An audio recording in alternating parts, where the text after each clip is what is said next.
Hello there and welcome to complete backend development series. तो आज की इस लेक्चर में हम डिस्कस करेंगे जेसन वेब टोकन के बारे में। अब JWT टोकन ये one of the important topic है बैकएंड डेवलपमेंट में के, और ये बहुत ही इम्पॉर्टेंट है। अगर इसको आपने स्किप कर दिया तो इंटरव्यू आप पास ही नहीं कर सकते हो, क्योंकि सिक्योरिटी के हिसाब से ये one of the important topic है। और इसी को हम इस लेक्चर में डिटेल में जानेंगे। पहले इसका जो थ्योरेटिकल पार्ट है, मतलब इसके एक्चुअल इम्प्लीमेंटेशन क्या है, एक्चुअल इसका मतलब जरूरत ही क्यों पड़ी, क्योंकि बिना JWT टोकन के हम काम कर सकते हैं क्या? ऑब्वियसली कर सकते हैं, लेकिन उसमें हमें क्या दिक्कत होगी, तो यही हम इस लेक्चर में समझेंगे। और JWT के पहले कौन सी ऐसी प्रॉब्लम थी वो हमें फेस हम कर रहे थे, और उसके बाद JWT इंट्रोड्यूस हुआ। तो चलिए शुरू करते हैं। पहले तो आप एक सिनेरियो एज्यूम करिए, अगर आपको बैकएंड के कुछ सर्विसेज एक्सेस करना है तो आप डायरेक्टली तो नहीं कर सकते, क्योंकि आपके पास उस बैकएंड का मतलब बैकएंड के पास, ठीक है, आपका अथॉरिटी नहीं होगा। क्योंकि आपको पहले एश्योर करना पड़ेगा, आपको बैकएंड को बताना पड़ेगा मैं एक अथोराइज्ड पर्सन है, ठीक है। तो बैकएंड पहचानेगा कि ये अथोराइज्ड पर्सन है, इसे मैं सर्विसेज प्रोवाइड कर सकता हूँ, इसे मैं इसकी सर्विस इसकी जो रिक्वेस्ट है वो मैं फुलफिल कर सकता हूँ। लेकिन आप एक अनऑथराइज यूजर है और आप बैकएंड पर रिक्वेस्ट डाल रहे हो कि मुझे ये सर्विसेज चाहिए, तो बैकएंड ऑब्वियसली आपकी जो सर्विसेज है, आपकी जो रिक्वेस्ट है, वो आपकी रिक्वेस्ट वो रिजेक्ट कर देगा। तो इसीलिए हम क्या करते हैं, लॉग इन करते हैं हमारे सर्वर के अंदर। सर्वर के अंदर लॉग इन करने के बाद हम देखते हैं कि इसने कुछ सब्सक्रिप्शन खरीद रखा है क्या, ठीक है। क्योंकि जब हम लॉग इन करते हैं तब हम क्या देते, तब हम हमारा जो ईमेल है वो देते, या फिर यूजर नेम देते, और या फिर आपका जो पासवर्ड होता है वो हम यहाँ पर प्रोवाइड करते हैं, ठीक है। तो ये ईमेल और पासवर्ड यहाँ पर चेक होता है, ठीक है। आपका जो ऑथेंटिकेशन है, हमने ऑथेंटिकेशन और ऑथराइजेशन वीडियो में भी पढ़ा था कि ऑथेंटिकेशन और ऑथराइजेशन क्या होता है। तो यहाँ पर इस ये जो रिक्वेस्ट इसने बोली है, मतलब ईमेल और पासवर्ड, अगर इसको इसकी सर्विसेज एक्सेस करनी होगी तो इसको ईमेल और पासवर्ड प्रोवाइड करना पड़ेगा, ठीक है। तो बैकएंड के पास थाउजेंड ऑफ सर्विसेज हो सकती है, मिलियंस ऑफ सर्विसेज हो सकती है। जब हमारा जो बैकएंड है वो हमने डेवलप किया है, उस हमारे पास हजारों सर्विसेज है जो हम क्लाइंट को प्रोवाइड करते हैं। लेकिन क्लाइंट सर्विसेज यूज करना चाहता है, तो इसकी अथॉरिटी उसको देनी पड़ेगी, उसको बोलना पड़ेगा कि मैं ये इंसान हूँ, मुझे ये सर्विसेज एक्सेस करने दो, मुझे मेरी जो रिक्वेस्ट है वो फिल करो। तो वो अपनी ईमेल आईडी या पासवर्ड या फिर उसकी जो क्रेडेंशियल्स है वो सर्वर के पास भेजेगा। तो ये सर्वर चेक करेगा कि हाँ, इस ईमेल और पासवर्ड से कोई ऐसा बंदा रजिस्टर है जो इस सर्विसेज यूज करने के लायक है। तो ये देखेगा और ये ईमेल और पासवर्ड को चेक करेगा डेटाबेस के अंदर से कि क्या ये यूजर एग्जिस्ट करता है या नहीं, क्या दूसरा ही यूजर हमारी सर्विसेज एक्सेस करना चाहता है। क्योंकि आप जो सर्विसेज प्रोवाइड करोगे ये प्रीमियम सर्विसेज है, ये कुछ फ्री सर्विसेज नहीं है, ठीक है। क्योंकि आप फ्री तो नहीं दोगे ना, मतलब कुछ समय तक उसको फ्री दोगे, उसके बाद आप प्रीमियम लगाकर या फिर सब्सक्रिप्शन लगाकर ये सर्विसेज आप उसको पैसों में दे दोगे, ठीक है, प्रोवाइड करोगे, उसकी रिक्वेस्ट फुलफिल करोगे। तो ये ईमेल और पासवर्ड लेके आपके पास आएगा कि ये मेरा ईमेल और पासवर्ड है, ठीक है। अब बैकएंड का रिस्पॉन्सिबिलिटी क्या है कि ये जो ईमेल और पासवर्ड है आपके, ये जो ईमेल और पासवर्ड है, इसको क्या करना, ऑथेंटिकेट करना। मतलब ये जो यूजर, ये जो क्लाइंट है, मेरा क्लाइंट मतलब क्या, यूजर आप बोल सकते हो, कि जिसको सर्विसेज एक्चुअली चाहिए, तो ये सर्वर के पास इसकी रिक्वेस्ट जाएगी ईमेल और पासवर्ड। तो ये एक्चुअली इसको ऑथेंटिकेट करेगा। ऑथेंटिकेट मतलब क्या, कि ये जो इंसान बोल रहा है कि मैं ये इंसान हूँ, क्या ये वही इंसान है, इसको हम बोलते हैं ऑथेंटिकेशन, ठीक है। ये तो हमने एक्चुअली पढ़ रखा है। तो ये डेटाबेस के अंदर जाकर ये ईमेल और पासवर्ड को वेरीफाई करेगा, मतलब जाकर देखेगा कि इस ईमेल आईडी से और इस पासवर्ड से किसी यूजर रजिस्टर हुआ है या नहीं हुआ है। तो ये इसके मतलब डेटाबेस के से डेटा फेच करेगा और बैकएंड पर लाएगा, और फिर चेक करके देखेगा ईमेल और पासवर्ड। अगर ये सही होता है तभी इसकी रिक्वेस्ट क्या होगी, फुलफिल होगी, ठीक है। तो ये तो ऑब्वियसली आपको पता है, मुझे पता है, लेकिन JWT का रोल यहाँ पर क्या आता है, मतलब JWT एक्चुअली यहाँ पर यूज क्यों होता है। तो JWT की पहले आपकी जो सेशन आईडी है, मैं यहाँ पर लिख भी देता हूँ, आपकी जो सेशन आईडी है, सेशन आईडी है, पहले सेशन आईडी यूज हो रही थी। अब सेशन आईडी क्यों यूज हो रही थी पहले वो समझते हैं। अब देखो, हमें अगर कोई सर्विसेज को यूज करना है तो हम यहाँ पर क्या करते, लॉग इन करते। देखो, लॉग इन करते, आपको पता होता लॉग इन मतलब क्या, कि आप यहाँ पर सिस्टम के अंदर घुसना चाहते हो और सिस्टम की सर्विसेज को यूज करना चाहता है, ठीक है। तो लॉग इन यहाँ पर आप क्या करते हो, ईमेल और पासवर्ड डालते हो, ये डेटा जाता है बैकएंड के पास, बैकएंड वेरीफाई करके आपकी रिक्वेस्ट फुलफिल कर देता है। अगर ये क्रेडेंशियल्स अगर गलत होंगे तो ये आपकी रिक्वेस्ट क्या कर सकते हैं, रिजेक्ट कर सकता है। तो ये जो ईमेल और पासवर्ड आएगा सर्वर के पास, सर्वर चेक करेगा, इसको ऑथेंटिकेट करेगा, अगर ये ऑथराइज्ड यूजर है तभी इसकी रिक्वेस्ट को फुलफिल करेगा। लेकिन अगर इस यूजर को मल्टीपल सर्विसेज चाहिए तो क्या, या तो ये जो यूजर है ना, मेरा क्लाइंट है, तो ये क्लाइंट क्या हर एक सर्विसेज पर, मतलब हर एक रिक्वेस्ट पर अपनी क्रेडेंशियल भेजेगा क्या? ठीक है, अब देखो एक सिनेरियो आप ऑब्जर्व करो, ये अपना इंस्टाग्राम है, ठीक है, ये अपना एक इंस्टाग्राम है, और ये सॉरी, ये अपना इंस्टाग्राम है, ठीक है, इंस्टाग्राम का सर्वर है, और ये अपना इंस्टाग्राम का फ्रंट एंड है। अब यहाँ पर आप क्या करते हो, पहले लॉगिन करते हो, ठीक है, आप क्या करते हो, पहले यहाँ पर लॉगिन करते हो, ठीक है, लॉगिन करते हो। लॉगिन करने के बाद मतलब आप लॉगिन करते टाइम आपका जो यूजर नेम है, यहाँ पर आप यहाँ पर ईमेल ईमेल और आपका जो पासवर्ड है वो क्या करते हो, आप भेजते हो, यहाँ पर डालते हो, तो ये जाएगा आपका इंस्टाग्राम के सर्वर के पास, ठीक है, इंस्टाग्राम के सर्वर के पास। अब इंस्टाग्राम यहाँ पर इसको ऑथेंटिकेट करेगा ईमेल और पासवर्ड से, क्या ये बंदा सच में यही है क्या? तो ये इसके पास भी एक क्या होगा, एक डेटाबेस होगा, ठीक है, आपको पता है कि हर एक बैकएंड के पास, हर एक सर्वर के पास एक डेटाबेस होता है जो अपना डेटा वहां पर कलेक्ट करके रखता है। तो ये ईमेल और पासवर्ड, ठीक है, लॉगिन करने से टाइम हम क्या करते हैं, ईमेल और पासवर्ड डालते हैं, या फिर यूजर नेम और पासवर्ड, जो भी आपके क्रेडेंशियल्स है वो बैकएंड के पास आते हैं। अब ये ऑथेंटिकेट करेगा, इस डेटाबेस से डेटा फेच करके वो ऑथेंटिकेट करेगा कि ये यूजर के एग्जिस्ट करता है क्या नहीं, और इसके अकॉर्डिंग सारी इंफॉर्मेशन आपको दिखेगा। अब आपका जो लॉगिन पेज है वो यहाँ से हट जाएगा, और आपका जो मतलब मेन कंटेंट है वो आपका यहाँ पर दिख जाएगा। अब आपको अगर चार्ट करनी है, आपको अगर चार्ट करनी है अगर आपको चार्ट करनी है तो एक बार आप लॉगिन होने के बाद आप चार्ट को एक्सेस कर सकते हैं, ठीक है। मतलब क्या कि आपने पहले सर्विसेज क्या यूज की, पहले सर्विसेज आपने लॉगिन सर्विसेज यूज की, मतलब आपने सिस्टम के अंदर गए। अब आपको चार्ट सर्विसेज यूज करनी है, या फिर आपको रील, ठीक है, रील भी क्या एक सर्विसेज है ना इंस्टाग्राम की, तो ये सर्विसेज आपको यूज करनी है, तो सिंपल आप चार्ट पर क्लिक करते हो तो किसी भी इंसान से चार्ट कर सकते हो, ठीक है। अब उसके बाद रील रील पर क्लिक करने से आप रील देख सकते हो, लेकिन आप चार्ट पर जब क्लिक करते हो तब आपको वो ऑथेंटिकेट करता है क्या? वो किस तरह से ऑथेंटिकेट करता है? तो यहाँ पर कंसेप्ट आती है हमारी अथॉरिटी की, सॉरी, ऑथेंटिकेशन की। मतलब क्या, मैं ये कहना चाहता हूँ कि आप एक बार अगर लॉगिन हुए तो आपको बार बार ईमेल और पासवर्ड नहीं देना पड़ता, ठीक है। आपको अगर चार्ट यूज करनी है, ठीक है, अगर आपको चार्ट यूज करनी है तो आप फिर से ईमेल और पासवर्ड डालते हो क्या, मुझे चार्ट यूज करनी है तो ये मेरे क्रेडेंशियल्स है भाई, और ये चेक कर लो, और मुझे चार्ट यूज करनी है, ये भी आप बता देते हो उसके साथ साथ, तो बैकएंड आपको अलाउ करेगा। तो ये जो मैंने आपको ये मेथड बताई ये पहले फॉलो होती थी, ठीक है। जब आपका ट्रेडिशनल वे था, ट्रेडिशनल वे क्या था, फॉर एग्जांपल ये आपका बैक सॉरी फ्रंट एंड है, और ये आपका सर्वर है। तो पहले ये यूज होता था कि आपको हर एक सर्विसेज को यूज करने के लिए ऑथेंटिकेशन आइडेंटिटी प्रोवाइड करनी पड़ रही थी। मतलब आपको अगर एक सर्विसेज यूज करनी है तो फिर से लॉगिन ईमेल और पासवर्ड भेजो, फिर से ईमेल और पासवर्ड भेजो, अगर आपको रील यूज करना है तो फिर से ईमेल और पासवर्ड भेजो, आपको अगर चैट का सर्विसेज यूज करना है तो फिर से आप ईमेल और पासवर्ड भेजो, आपको अगर किसी की पोस्ट देखनी है तो चेक करना पड़ेगा ना कि ये ऑथोराइज यूजर है क्या नहीं, तो इसके लिए आपको मतलब आइडेंटिटी पास करनी पड़ रही थी। तो इसी को रिड्यूस किया गया है सेशन आईडी से। मतलब क्या कि बैकएंड क्या बोलता है, एक बार तुमने लॉगिन किया है, ठीक है, अब यहाँ पर आते हैं हम, तो आपका जो बैकएंड है वो क्या बोलता है, बैकएंड ये बोलता है कि आप एक ही बार मुझे मेरे अंदर लॉगिन करो, एक ही बार लॉगिन करो, मैं आपको एक स्ट्रिंग प्रोवाइड करूंगा, मैं आपको एक स्ट्रिंग प्रोवाइड करूंगा सॉरी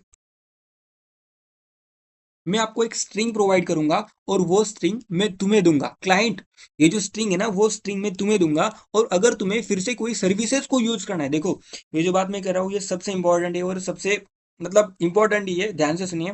तो मैं ये कह रहा हूँ कि बैकएंड, ठीक है, पहले बार हम जब लॉगिन करते हो तो बैकएंड कहता है कि ये जो स्ट्रिंग है ये संभाल कर रखिए, ठीक है, ये स्ट्रिंग आपकी संभाल कर रखी है, ठीक है। आप इसके ऊपर एक्सपायरी भी सेट कर सकते हो कि 1 घंटे के अंदर ये एक्सपायर हो जाएगा, 1 घंटे के बाद अगर आपको सर्विसेज यूज करनी है तो आपको दोबारा लॉगिन करना पड़ेगा, क्योंकि जब आप लॉगिन करते हो तब आपको फिर से नई स्ट्रिंग मिलेगी, ठीक है। अब मैं आपको फर्स्ट और प्रिंसिपल से समझा रहा हूँ, सबसे इंपॉर्टेंट है। अब बैकएंड क्या करेगा, एक बार लॉगिन करने के बाद ईमेल और पासवर्ड उसने एक बार डाला, ठीक है। अब वो क्या करेगा, ये जो स्ट्रिंग है वो आपकी क्लाइंट को भेज देगा, और उसे बोलेगा कि इसको क्या करो, आप संभाल कर रखियो। अगर आपको दूसरी सर्विसेज यूज करनी है इसी टाइम पर तो आप ईमेल और पासवर्ड मत भेजिए, आप यहाँ पर ये जो स्ट्रिंग भेजिए, और इसी स्ट्रिंग को मैं क्या करूंगा, ऑथेंटिकेट करूंगा कि ये स्ट्रिंग क्या मैंने ही भेजी है क्या। तो ये स्ट्रिंग को आपको डेटाबेस के अंदर भी स्टोर करना पड़ेगा, तो इसी को हम सेशन आईडी बोलते हैं। सबसे इंपॉर्टेंट है, इसी को हम बोलते हैं सेशन आईडी। मतलब क्या कि सेशन आईडी कोई ऐसी रॉकेट साइंस नहीं है। सेशन आईडी मतलब एक स्ट्रिंग ही जो स्टेटफुल होती है। स्टेटफुल मतलब क्या कि जो हम डेटाबेस के अंदर स्टोर करते हैं इसके अकॉर्डिंग, तो ये डेटाबेस के अंदर मैं इस स्ट्रिंग को क्या करूंगा, सेव करूंगा। अब अगर मैं इस डेटाबेस के अंदर ये स्ट्रिंग को सेव कर रहा हूं, तो ये बंदा अगर कोई सर्विसेज यूज करना चाहता है तो मुझे बार बार डेटाबेस को कॉल करना पड़ता है। तो ये जो स्ट्रिंग है ये डेटाबेस के अंदर भी आपकी क्या होगी, स्टोर होंगी, और इसके पास भी ये स्ट्रिंग होगी। तो अगर ये सर्विसेज दोबारा यूज करना चाहता है तो ये ईमेल और पासवर्ड नहीं डालेगा, तो ये डायरेक्टली आपकी स्ट्रिंग लेकर आएगा बैकएंड के पास, और ये बोलेगा कि मुझे ये सर्विसेज ऐड करनी है और ये मेरी आइडेंटिटी है।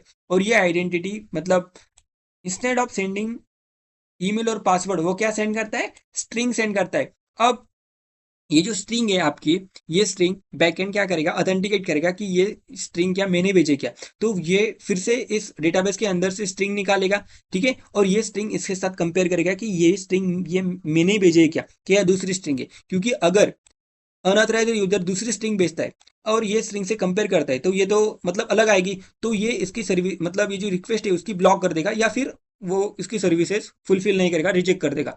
अगर ये अथोराइज्ड पर्सन है तो ये वही स्ट्रिंग लाएगा जो बैकएंड ने पहले उसे दी थी। तो ये जो स्ट्रिंग है वो इसके साथ कंपेयर होगी, ठीक है, ये स्ट्रिंग इसके साथ क्या होगी, कंपेयर होगी। अब ये स्ट्रिंग अगर सेम आती है तो वो इसको सर्विसेज एक्सेस करना दे देगा। अब देखो इस सेशन आईडी में क्या दिक्कत है, सेशन आईडी में ये दिक्कत है कि ये जो सेशन आईडी आपको डेटाबेस के अंदर स्टोर करनी पड़ती है। अब जब भी यूजर किसी सर्विसेज को यूज करना चाहता है तो आपको बार बार डेटाबेस को कॉल करना पड़ेगा, और डेटाबेस को कॉल करना मतलब एक एक्सपेंसिव थिंग्स है। एक्सपेंसिव क्या है वो, एक्सपेंसिव वर्क है, और ये हम बार बार नहीं कर सकते। तो इसी को अवॉइड करने के लिए हमारे पास इंट्रोड्यूस होता है JWT टोकन। तो ये मैंने सब राम कथा जो बताई ना, ये सब मैंने JWT टोकन के लिए बताई। अब देखो मैंने फर्स्ट थॉट प्रिंसिपल से चलाओ, मतलब पहले हमने क्या प्रॉब्लम फेस की थी पहले तो। अब देखो सबसे इंपॉर्टेंट है, पहले हमने प्रॉब्लम फेस की थी कि हमें सभी एक ही मतलब बैकएंड के पास बहुत सारी सर्विसेज होगी, तो क्या हम ईच एंड एवरी सर्विसेज के लिए यूजर और ईमेल और पासवर्ड इसको क्रेडेंशियल देंगे क्या, नहीं। तो बैकएंड ने क्या किया, एक सॉल्यूशन निकाला कि हम यहाँ पर सेशन आईडी दे सकते हैं। मतलब हम एक, जब क्लाइंट पासवर्ड और ईमेल और पासवर्ड लेके आएगा फर्स्ट टाइम तो उसे हम एक स्ट्रिंग प्रोवाइड करेंगे, और ये जो स्ट्रिंग बैकएंड फ्रंट एंड क्या करेगा, स्टोर करेगा, लोकल स्टोरेज में स्टोर करेगा या फिर कहीं पर स्टोर करेगा, ठीक है। लोकल स्टोरेज एक वन ऑफ द वे है, ठीक है, आप स्टोर कर सकते हो, लेकिन वहां पर भी आपकी जो स्ट्रिंग है वो सेफ नहीं होती, ठीक है। आपकी सेशन आईडी लोकल स्टोरेज में से ये नहीं होती, क्या सेफ नहीं होती, क्योंकि लोकल स्टोरेज को, ठीक है, जावास्क्रिप्ट को लोकल स्टोरेज का एक्सेस है, ठीक है। तो ये हम लोकल स्टोरेज में स्टोर नहीं करते, ये फ्रंट एंड की बात है, ठीक है, फ्रंट एंड के लोग इसे हैंडल करेंगे। हमारी जिम्मेदारी क्या है कि हमें इसे स्ट्रिंग प्रोवाइड करनी है। अब ये जो स्ट्रिंग है ये एक्चुअली स्ट्रिंग हम डेटाबेस के अंदर स्टोर करेंगे, मैं सेशन आईडी के बारे में बात कर रहा हूँ। तो ये जो स्ट्रिंग ये फिर से अगर कोई सर्विसेज यूज करना चाहता है तो ये स्ट्रिंग को फेच करेगा फिर से, और चेक करेगा कि ये स्ट्रिंग इसके इक्वल है या नहीं है। सेशन आईडी कोई नहीं है, एक बेसिक सी स्ट्रिंग है जो बैकएंड जनरेट करके डेटाबेस के अंदर स्टोर कर देता है। अब बात ये आती है कि सेशन आईडी में क्या दिक्कत है। सेशन आईडी में ये दिक्कत है कि आपके जो सर्वर से वो मल्टीपल सर्वर हो सकते हैं। क्या हो सकते हैं, मल्टीपल सर्वर हो सकते हैं। अब मल्टीपल सर्वर हो सकते हैं तो ये जो स्ट्रिंग है वो आपको सबके लिए बांटनी पड़ेगी, तो ये एक प्रॉब्लम आती है। और सेशन आईडी के साथ दूसरी प्रॉब्लम ये आती है कि आपको बार बार डेटाबेस को कॉल करना पड़ेगा। अब डेटाबेस को कॉल करना मतलब क्या कोई हलवा नहीं है, ठीक है, इसके लिए भी आपको कुछ पैसे देने पड़ते हैं, ठीक है। जितनी बार आप क्रेड ऑपरेशन परफॉर्म करेंगे, जितनी बार आप डेटाबेस के साथ एक्शंस परफॉर्म करोगे, जितनी बार आप डेटाबेस के अंदर डेटा ऐड करोगे, डिलीट करोगे, ऑपरेशन परफॉर्म करोगे डेटाबेस के अंदर, उतनी बार उतना आपका बिल आता है डेटाबेस का, ठीक है। तो ये आपका एक्सपेंसिव ऑपरेशन है, तो इसको अवॉइड करने के लिए जन्म हुआ JWT टोकन का। JWT मतलब क्या, जेसन वेब टोकन। अब जेसन वेब टोकन काम कैसे करता है वो समझते हैं, ठीक है। अब जेसन काम कैसे करता है वो समझते हैं, सेशन आईडी हमने देख ली। अब हम बात करते हैं JWT टोकन की। अब ये जो मैंने अब तक जितना बताया ना वो हमारा फर्स्ट ऑर्डर प्रिंसिपल से ये हुआ है, मतलब JWT टोकन एक्चुअली क्यों हमें जरूरत पड़ी वो हम देखते हैं। अब JWT टोकन होता है ना, पहले जो अपना JWT टोकन होता है ना वो आपका स्टेटलेस होता है, सॉरी। अब स्टेटलेस का मतलब क्या है, स्टेटलेस का मतलब कि आप इस JWT टोकन को बैकएंड के सॉरी डेटाबेस के अंदर स्टोर नहीं करते। जैसे आपने सेशन आईडी को डेटाबेस के अंदर स्टोर किया था, वैसे आप JWT टोकन को डेटाबेस के अंदर स्टोर नहीं कर सकते। तो JWT टोकन एक्चुअली वर्क कैसे करता है, पहले तो वो देखते हैं। अब देखो, फर्स्ट थॉट प्रिंसिपल से चलते हैं। अब अगर क्लाइंट को बैकएंड की कुछ सर्विसेज यूज करना है तो उसे आइडेंटिटी प्रोवाइड करनी पड़ती है। तो वो क्या करेगा, वो एक तो अपना ईमेल डालेगा, ठीक है, और एक तो अपना पासवर्ड डालेगा। ये अपना ईमेल और यहाँ पर क्या करेगा, पासवर्ड लेके सर्वर के पास जाएगा। अब सर्वर क्या करेगा, इसको ऑथेंटिकेट करेगा डेटाबेस के अंदर से ईमेल और पासवर्ड लेके, ठीक है। ये तो आपको पता है वो ऑथेंटिकेट करता है, ये तो मैंने बहुत बार कह रखा है, ठीक है। अब ये डेटाबेस के अंदर से डेटा फेच करके ऑथेंटिकेट करेगा, ठीक है। 1 मिनट, ऑथेंटिकेट करेगा, ओके। ऑथेंटिकेट करने के बाद वो उसको सर्विसेज अलोक करने देगा क्लाइंट को। अब अगर क्लाइंट को दूसरी सर्विसेज यूज करनी है तो क्या फिर से ईमेल और पासवर्ड भेजेगा, क्या वो नहीं भेजेगा। अब पहली बार अगर क्लाइंट लॉग इन करता है, क्या करता है, लॉग इन करता है, तो सर्वर क्या करेगा, इसको एक JWT टोकन देगा। क्या करेगा, एक JWT टोकन देगा। अब JWT टोकन क्या होता है, पहले वो देखते हैं। JWT टोकन एक ऐसा टोकन है जो डिजिटल सिग्नेचर को यूज करता है, ठीक है। हमने डिजिटल सिग्नेचर, इसीलिए मैंने आपको पहले डिजिटल सिग्नेचर समझाया था, क्योंकि डिजिटल सिग्नेचर आपको समझ में आ गया तो JWT को समझने के लिए ऐसा कोई रॉकेट साइंस नहीं है। तो आई होप कि आपने JWT टोकन की वीडियो देखी होगी, क्योंकि वहां पर मैंने डिटेल में एक्सप्लेन किया था JWT टोकन, सॉरी, आपके जो डिजिटल सिग्नेचर वो काम कैसे करता है। मतलब डिजिटली आपका जो पेज है वो डिजिटली आप सिग्नेचर वहां पर करते हो। इसका मतलब क्या है कि जो आपको, आप जब हैशिंग करते हो तो उसको इंक्रिप्ट करते हो यूजिंग द सीक्रेट की, ठीक है, और बैकएंड में वो फिर से वेरीफाई होता है। अब ये काम कैसे करता है, तो बैकएंड क्या करेगा, यहाँ पर एक JWT टोकन जनरेट करेगा। अब इस JWT टोकन में क्या क्या होता है, पहले वो देखते हैं। तो पहले हम क्या करते हैं, इस कचरे को यहाँ से बाहर निकालते, क्योंकि इसकी फिलहाल हमें कोई ज़रूरत नहीं है, ठीक है, इसकी हमें ज़रूरत नहीं है। अब JWT टोकन का फुल फॉर्म मैं पहले यहाँ पर लिख देता हूँ। JWT का, सॉरी, आपका जो JWT होता है वो आपका होता है Jason web token, Jason web token. तो ठीक है, मैं यहाँ पर लिख देता हूँ जेसन वेब टोकन। अब जेसन वेब टोकन एक कुछ नहीं, एक स्ट्रिंग होती है। क्या होती है, वो एक स्ट्रिंग होती है, वो एक स्ट्रिंग होती है, मैं बोल रहा हूँ, ओके। अब उसमें क्या क्या होता है वो भी देखते हैं। वो एक स्ट्रिंग होती है और उसमें क्या क्या होता है पहले वो देखते हैं, ओके। अब JWT टोकन में पहले आपका होता है हेडर। क्या होता है आपका, हेडर। उसके बाद आपका आता है पेलोड, और उसके बाद आपका आता है सिग्नेचर, डिजिटल सिग्नेचर। उसके बाद आता है आपका डिजिटल सिग्नेचर। अब मैं क्या बोल रहा हूँ, ठीक है, आपको समझ में नहीं आ सकता है तो फिर से बोल रहा हूँ मैं। पहले आपका होता है हेडर, पहले आपका क्या होता है, पहले आपका होता है हेडर। उसके बाद आपका, सॉरी, ये पूरा का पूरा सेलेक्ट हो रहा है, ओके। तो पहला आपका होता है हेडर, उसके बाद आपका होता है पेलोड, और उसके आपका होता है डिजिटल सिग्नेचर। अब ये जो आपका हेडर होता है, ठीक है, बहुत ही इंपॉर्टेंट है, ठीक है, सेशन आईडी की तरह ही है, लेकिन सेशन आईडी क्या होती है आपकी, स्टेटफुल होती है, और जो आपका JWT टोकन होता है वो क्या होता है आपका, स्टेटलेस होता है। अब पहली बार लॉगिन करेगा ईमेल और पासवर्ड से, तो वो आपको एक JWT टोकन क्या करेगा, प्रोवाइड करेगा, ठीक है। JWT टोकन आपको वो क्या करेगा, प्रोवाइड करेगा क्लाइंट को। अब JWT टोकन में क्या होता है कि पहले आपका हेडर होता है, दूसरे उसके बाद आपका जो पेलोड होता है, और उसके बाद होता है आपका डिजिटल सिग्नेचर। अब हेडर में क्या होता है कि आपने जो डिजिटल सिग्नेचर किया है, मतलब आपको डिजिटल सिग्नेचर करने के लिए क्या करना पड़ेगा, हैशिंग का यूज करना पड़ेगा। उसके बाद आपकी जो इंक्रिप्शन है वो करना पड़ेगा, ठीक है, आपको इस मैसेज को इंक्रिप्ट करना पड़ेगा, ठीक है। इंक्रिप्ट कैसे करते, सीक्रेट कैसे करते, वो हमें पता है। तो दो टाइप की आपकी क्रिप्टोग्राफी होती है, सिमेट्रिक क्रिप्टोग्राफी और असिमेट्रिक क्रिप्टोग्राफी, ठीक है। तो जो सिमेट्रिक क्रिप्टोग्राफी होती है वहाँ पर आपको एक ही की यूज होती है, ठीक है, और जो आपकी असिमेट्रिक क्रिप्टोग्राफी वहाँ पर प्राइवेट की और पब्लिक की दोनों की यहाँ पर यूज होती है। अब हेडर में आपका क्या होता है, हेडर में आपने जो भी अल्गोरिथम यूज किया है हैशिंग करने के लिए, वो अल्गोरिथम आपका हेडर में होता है, ठीक है। हेडर में आपका जो भी अल्गोरिथम आपने यूज किया है, ठीक है, जो भी आपने अल्गोरिथम यूज किया है, फॉर एग्जांपल मैंने SHA-256 अल्गोरिथम यूज किया है हैशिंग करने के लिए, तो ये सारी इंफॉर्मेशन आपकी हेडर में होगी। उसके बाद पेलोड में, ठीक है, और भी इंफॉर्मेशन होती है हेडर में, हेडर में। अब आपकी जो पेलोड होती है, पेलोड में आपकी जो एक्चुअल इंफॉर्मेशन होती है, जैसे कि आपकी आईडी होती है, उसके बाद आपकी ईमेल, और सबसे इंपॉर्टेंट पेलोड में पासवर्ड नहीं होता, ठीक है। कुछ लोग बोलते हैं कि पेलोड में पासवर्ड भी देना चाहिए, लेकिन मैं हाईली रिकमेंड करता हूँ, या फिर ये रिकमेंडेड ही है कि पेलोड में पासवर्ड हम नहीं डालते। अगर तुम डालते आ रहे हो या फिर कोई डाल रहा है तो उसे बता दो कि अगर हम उसे पासवर्ड दे, अगर ये JWT टोकन क्या होता है, लीक होता है, किसी कारण।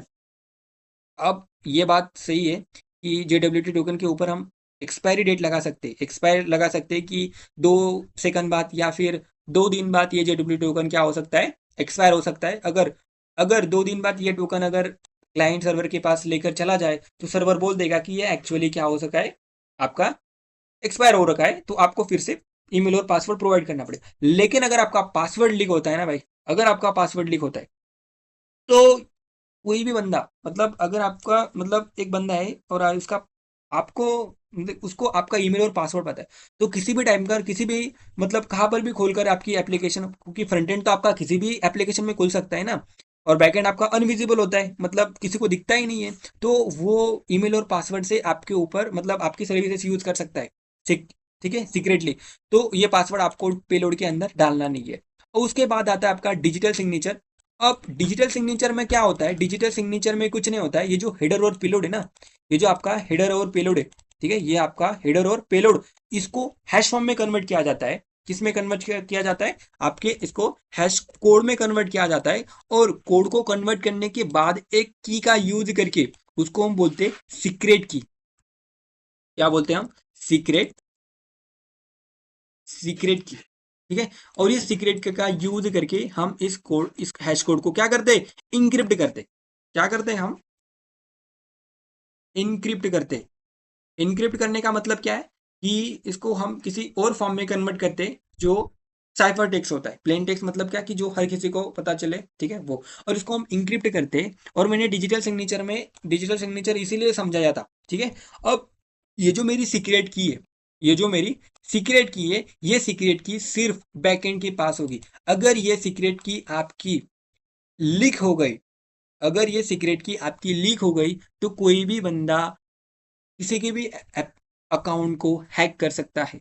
सबसे इंपॉर्टेंट है, ये सीक्रेट की आपको रखनी है, सीक्रेट ही रखनी है, क्योंकि अगर ये सीक्रेट की फ्यूचर में आपकी लीक होती है तो आपके एप्लीकेशन में कोई भी बंदा रजिस्टर सॉरी लॉग इन कर सकता है और आपकी जो सर्विसेज है वो फ्रीली यूज कर सकता है। क्योंकि आप तो सर्विसेज, आपकी सर्विसेज तो प्रीमियम सर्विसेज है, आप तो उसको फ्री में दोगे नहीं, पैसे लोगे, ठीक है। जिसने पैसे दिए उसी को आप सर्विसेज दोगे ना, क्या फ्री में सर्विसेज आप बांट रहे हो, ठीक है, नहीं।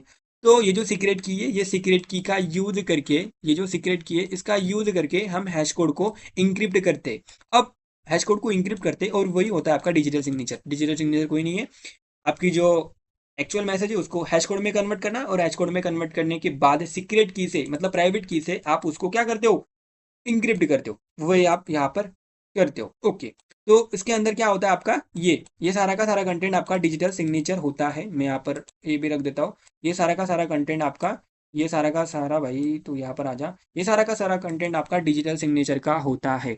तो ये होता है आपका JWT टोकन। अब JWT टोकन हम क्या करते हैं, अब क्लाइंट को सेंड करते हैं ये पूरा का पूरा टोकन, ये पूरा का पूरा टोकन, सॉरी, ये ये पूरा का पूरा टोकन हम क्या करते, इस क्लाइंट को देते और क्लाइंट को बोलते कि ये लो टोकन संभाल के रखिए, ठीक है। अब ये जो सीक्रेट की है आपकी, सीक्रेट की होगी आपकी सर्वर के पास, क्योंकि सीक्रेट की आपकी एक ही होगी और उसी से आप अथेंटिकेट करोगे। अब ईमेल और पासवर्ड को तो मारो गोली, वहां पर रखिए, पहली बार तो उसने लॉगिन कर लिया। अब अगर उसको दूसरी बार सर्विसेज को यूज करना है तो वो JWT टोकन लेके आएगा और वो देखेगा। अब वो क्या करेगा, पहले देखिए, वो इस हेडर का और पेलोड का क्या निकालेगा, यहाँ पर इस हेडर का और पेलोड का वो पहले हैश फॉर्म निकालेगा, ठीक है। उस हेडर, सॉरी, हेडर और पेलोड का आपका क्या निकाला, वो पहले हैश हैश कोड निकालेगा। हैश कोड निकालने के बाद वो क्या करेगा, फिर से इस डिजिटल सिग्नेचर को क्या करेगा, डिक्रिप्ट करेगा, क्योंकि ये जो डिजिटल सिग्नेचर है वो इंक्रिप्ट फॉर्म में, ठीक है, उसको डिक्रिप्ट करेगा यूजिंग सीक्रेट की। और ये चेक करके देखेगा इस हेडर और हेडर डॉट मतलब ये जो हमने हेडर पेलोड लिखा है ना, इसको और इसको इसको हैश कोड में कन्वर्ट करके इस डिजिटल सिग्नेचर को इंक्रिप्ट डिक्रिप्ट करके वो चेक करेगा कि ये दोनों सेम है या नहीं है। क्योंकि जब हमने इसको भेजा था, क्योंकि हमें पता है कि इसके अंदर क्या होता है, इसके अंदर वही होता है ना, हेडर और पेलोड है ना, हेडर और पेलोड। इसको इसको डिजिट इसको हैश कोड में कन्वर्ट करके सीक्रेट की से हम इसे इंक्रिप्ट करते हैं और यहाँ पर ये होता है, तो इसको डिक्रिप्ट करके सीक्रेट की से, ठीक है, डिक्रिप्ट करते हैं हम सीक्रेट की से, ठीक है। और इसको और इसके साथ कंपेयर करेंगे, अगर ये सेम आता है तो ये ऑथेंटिकेट बंदा है, ये हम ऐसे मान लेंगे। तो उसको हम डिटेल में जानेंगे धीरे धीरे। अब आपका JWT टोकन मैं यहाँ पर आपको लेके जाता हूँ और यहाँ पर आप चेक कर सकते हो जेसन वेब टोकन, सॉरी ये टिकटॉक वीडियो कहाँ से आ गई, token sorry, Jason web token. अब इस वेबसाइट पर जाकर आप चेक भी कर सकते हो, ठीक है, इस वेबसाइट पर आप जाकर चेक भी कर सकते हो, ठीक है, कौन सी वेबसाइट पर आना है आपको, jwt.io। अब यहाँ पर ये होता है आपका JWT टोकन, ये होता है आपका JWT टोकन। अब मैं इसको कॉपी करके यहाँ पर लाता हूँ, यहाँ पर नहीं भाई, यहाँ पर लाता हूँ और यहाँ पर हम समझते हैं उसे। ये होता है आपका JWT टोकन, ठीक है। अब यहाँ से कहाँ से, यहाँ से आपका यहाँ तक होता है आपका हेडर, मतलब आपने कौन कौन सी एल्गोरिथम का यूज किया है ये होता है। उसके बाद यहाँ से शुरू होकर कहाँ गया, यहाँ पर, यहाँ तक, यहाँ पर आपका होता है पेलोड और यहाँ से होता है आपका डिजिटल सिग्नेचर, मैंने आपको अब ये भी बताया वो डिजिटल सिग्नेचर। ओके, अब ये होता है आपका JWT टोकन, इसको हम बोलते हैं JWT टोकन, बेसिकली ये एक स्ट्रिंग ही है, ठीक है, ऐसे कोई रॉकेट साइंस नहीं है, तो इसको हम बोलते हैं JWT टोकन, ठीक है। इनसे फैंसी टर्म दी हुई है तो ये सिंपल ही, और ये बहुत ही इंपॉर्टेंट है सिक्योरिटी के हिसाब से। ये होता है आपका JWT टोकन, ओके।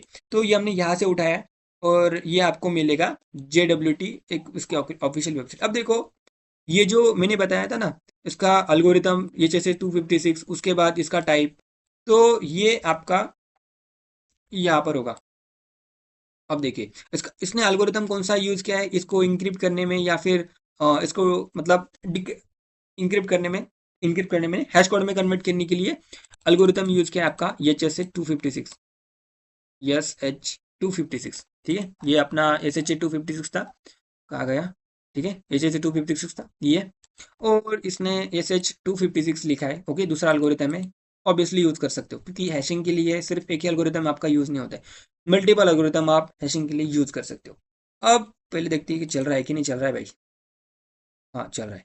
अब करना क्या है हमें, यहाँ पर होता है अपना ये, और यहाँ होता है आपका पेलोड। पेलोड मैंने बताया ना आपको, पेलोड मतलब क्या कि आपकी जो इंफॉर्मेशन है, यूजर की इंफॉर्मेशन, वो हम क्या करते, पेलोड में इसकी इंफॉर्मेशन को यहाँ पर स्टोर करते।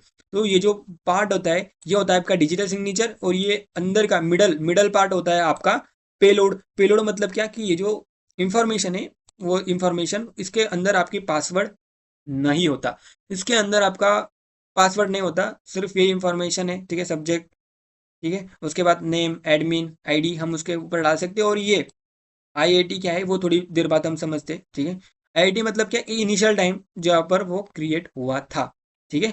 अब इसी से ही हमारा यूनिक JWT टोकन बनता है, किसी से, इसी से हमारा यूनिक JWT टोकन बनता है, क्योंकि हर बार एक ही इंफॉर्मेशन हम भेजेंगे, एक ही बार इंफॉर्मेशन हम जब भेजेंगे, तब आपको कॉमन सेंस है ना कि एक ही टोकन बनेगा। तो वो अलग टोकन इसीलिए बनता है क्योंकि ये जो इनिशियल टाइम है, क्योंकि अब आपका जो टाइम वो चेंज होता रहता है, तो इसीलिए आपका जो इनिशियल टाइम है वो तो होता ही रहता है, तो इसीलिए ये क्या होता है, चेंज होता है ना। और आपको पता है कि अगर स्पेस भी अगर मैं दे दूँ ना किसी मैसेज के अंदर, और उसको मैं क्या करूँ, हैश फॉर्म में कन्वर्ट करूँ, तो ये अलग ही बन जाता है, अलग ही उसका हैश कोड बन जाता है। तो इसीलिए ये ये जो है ना, ये आपको इंटरव्यू में पूछा जा सकता है कि हर बार आप तो वही इंफॉर्मेशन दे रहे हो, ईमेल और पासवर्ड, और वही आपको JWT टोकन प्रोवाइड कर रहा है, तो सेम ही JWT प्रोवाइड होगा।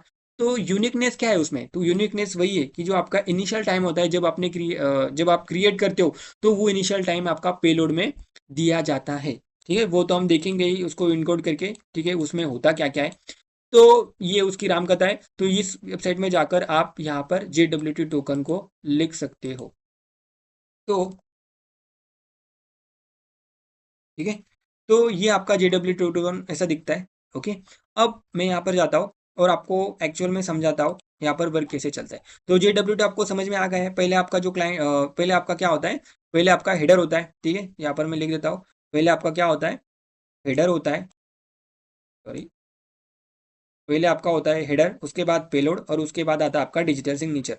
हेडर में आपका आता है कौन सा एल्गोरिथम यूज की, पेलोड में आपका आता है जो ईमेल और पासवर्ड नहीं होता भाई, पासवर्ड नहीं होता, पासवर्ड आपको देना ही नहीं है, पासवर्ड यहाँ पर होता नहीं है।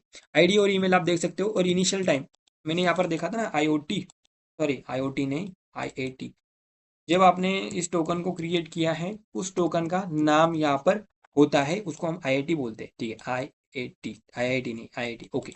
और उसके बाद डिजिटल सिग्नेचर आपको पता है, इसका हैश कोड निकालकर उसको सीक्रेट की से इनक्रिप्ट किया जाता है। अब इस सीक्रेट की को हमें रखना कहाँ है, क्योंकि सीक्रेट की को अगर हम अब देखो, किसी भी कोड, किसी भी, अब जब हम किसी भी प्रोजेक्ट को क्रिएट करते हैं, वहां पर तो हमें ऑथेंटिकेशन का यूज करना पड़ेगा। और ये जो सीक्रेट की है हमारी, ये जो सीक्रेट की है, ये तो हम डायरेक्टली प्रोडक्शन में डाल सकते हैं, क्योंकि अगर ये सीक्रेट की अगर फ्यूचर में लीक होती है ना भाई, तो वाट लग गई। किसी भी मतलब किसी की भी अकाउंट को हम हैक कर सकते हैं, इजीली हैक कर सकते हैं, क्योंकि आपका जो टोकन होता है ना, वो टोकन टोकन के ऊपर जेड बैकएंड बहुत ही ज़्यादा भरोसा करता है, क्योंकि वो बोलता है कि मैंने जो टोकन जनरेट किया है ना, अगर मुझे मिल जाए, तो अगर ये कोई भी बंदा है ना, अगर ऑथराइज भी बंदा है, नॉन ऑथराइज बंदा है, अनऑथराइज बंदा है, तो इसको मैं अलो करूंगा। क्योंकि ये जो सीक्रेट की है ना भाई, वो किसी को देता ही नहीं है, क्योंकि ये सीक्रेट वही है ना, सीक्रेट का मतलब वही होता है कि जो हम किसी को नहीं बताते, वो होता है हमारा सीक्रेट। तो ये सीक्रेट की सर्वर, बैकएंड, जो भी हम बोलते हैं उसको, तो वो अपने पास रखता है। अब ये सीक्रेट की को हम कहाँ रखेंगे, ये बैकएंड के अंदर ही रखेंगे। जब हम कोड को डिप्लॉय करेंगे, तब बैकएंड के कोड को भी हमें डिप्लॉय करना पड़ता है, ठीक है। और वो को हम कहाँ पर करते हैं, हम गिटहब पर करते हैं। तो ये जो ये ना, ये आप डॉट ई फाइल में रखते हैं, कहाँ पर रखते हैं, डॉट ई फाइल, सॉरी, ई फाइल। अब ये डॉट ई फाइल क्या है, ये भी हम समझेंगे। सो सिंपल आप समझ सकते हो कि डॉट ई फाइल एक ऐसी फाइल होती है जहाँ पर हम जो सीक्रेट इंफॉर्मेशन है, ठीक है, मोंगोडीबी की जो हम यहाँ पर जो लिंक दे रहे थे ना, यहाँ पर कहाँ गया VS कोड, हमने खोला नहीं अभी, तो वहाँ पर, ठीक है।